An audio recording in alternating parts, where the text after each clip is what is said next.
All right, so we're here. It's Super Bowl week. We're here in New Orleans, ahead of Super Bowl 59 in New Orleans with Drew Brees, legendary New Orleans Saints.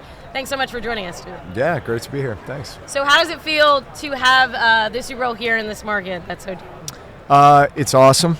This is what New Orleans does, right? There's a reason they've had 11 of these games here. It's because New Orleans knows how to throw a party, show people a good time, right? I mean, we have Mardi Gras for 2 weeks a year. We have Jazz Fest for 2 weeks a year. So Super Bowl's like, let's do it, you know? Yeah. But seriously, like, just the city's so made for it. You got the French Quarter, the Central Business District, Warehouse District, Superdome right there, Mississippi right here. Like, it's all just kind of jumbled together, and it's restaurants, and it's hospitality, and it's music venues, and it's just everything. And I mean, literally everyone I'm talking to here on Radio Row's like, I don't know why we don't have the Super Bowl here every year. Like, seriously, it's just such a good time. And I think everybody's just feeling the vibe. Obviously, the weather's great, you know, so all you Northerners get to come down here and get some of this. It was great, but I will say it's a little more humid than I it's a little more thought humid than you're be. used to, right? But no, it's great. This is what we do. Yeah, absolutely. You know, I was talking to Cam Jordan yesterday, and he did say, you know, maybe there should be a few rotating cities, maybe a couple, but all hot places. What would you think about only having a couple of rotating cities? Yeah, I mean, look, everybody loves Miami, right? And they've hosted a bunch as well. So I think if it was like a Miami, New Orleans, and then maybe just like a one-off, you know. Obviously, they want to reward teams that get new stadiums and cities that get new stadiums. So you can rotate those through every now and then, but SoFi Stadium in LA is pretty sweet spot. But yeah, I think it needs to come here at least every 3 years. Every 3 No years. doubt. Okay, Yeah. gotcha. So you're here with Sports Illustrated Tickets. Tell us about it. You're an investor in this. Yes, I am. Sports Illustrated Tickets is the fastest growing online ticketing marketplace. Access to every ticket you can imagine, big concerts, the biggest sporting events, obviously the Super Bowl.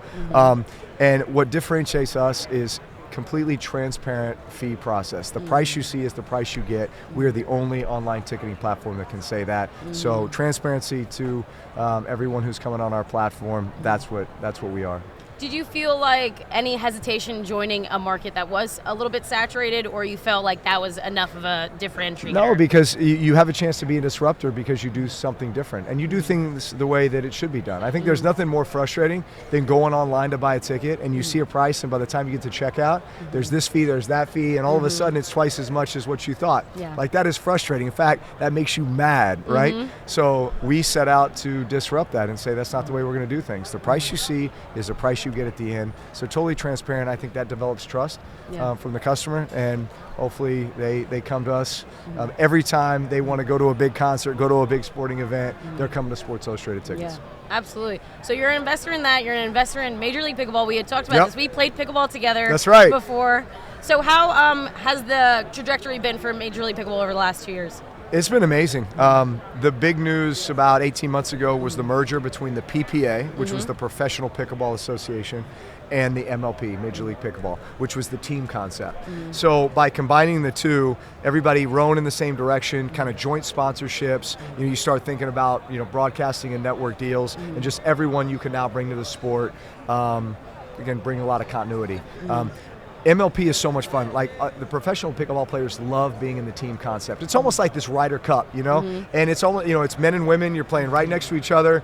Whether it's, you got your mixed doubles, you got your men's doubles, women's doubles, and then we've got this dream breaker concept that's like this one-on-one where you could have women and men on the court at the same time playing against each other. Like, it's the only and sometimes sport. they avoid the women. But it's the only because sport. they're so good. Anna Lee Waters. Nobody wants to play Anna Lee Waters. Like she's phenomenal. So like, that's what's so great about the sport. It's the only sport you can do that.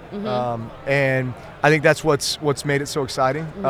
And the fact that everyone can play it, So once you've had a chance to be out on the pickleball court, you're like, oh, okay, like, man, I kind of want to master that shot. Like, how do they hit that serve? How do they hit that top spin forehand? Whatever it might be.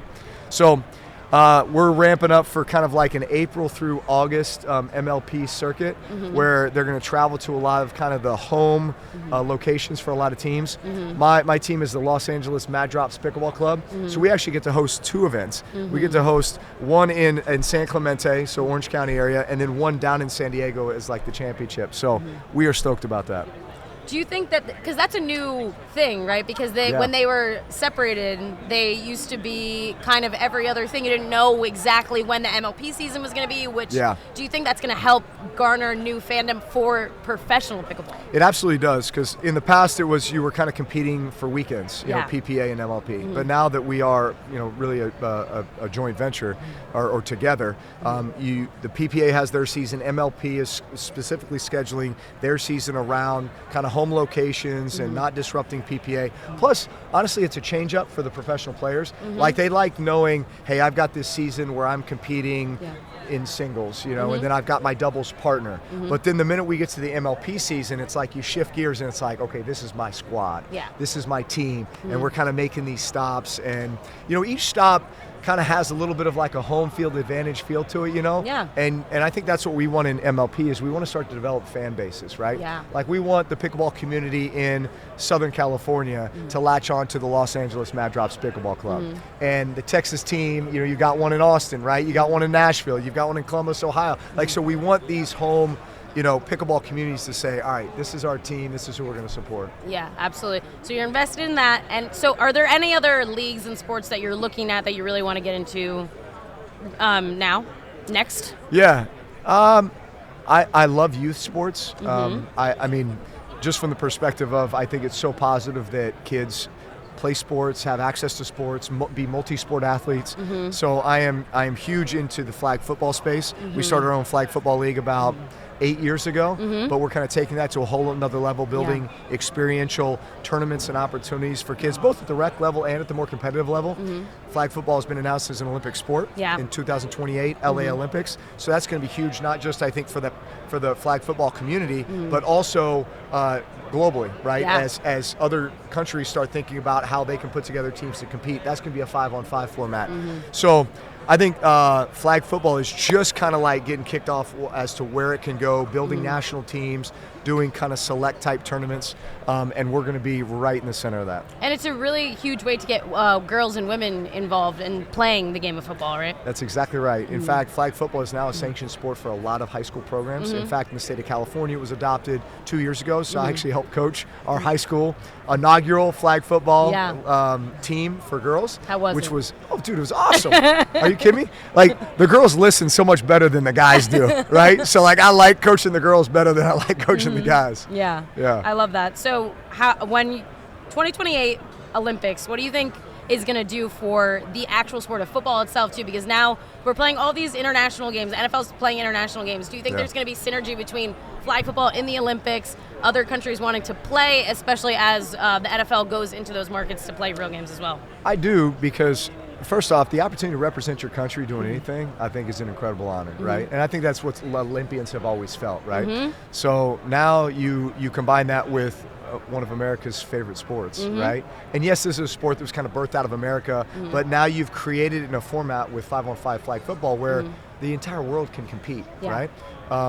They've been doing it at the women's level, I feel like, internationally for even longer than now, incorporating the two together.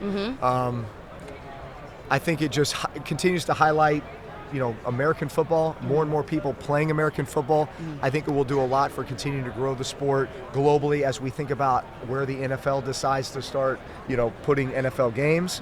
First game in Brazil last year. They announced one's going to be in Spain here, I think next year, the year after.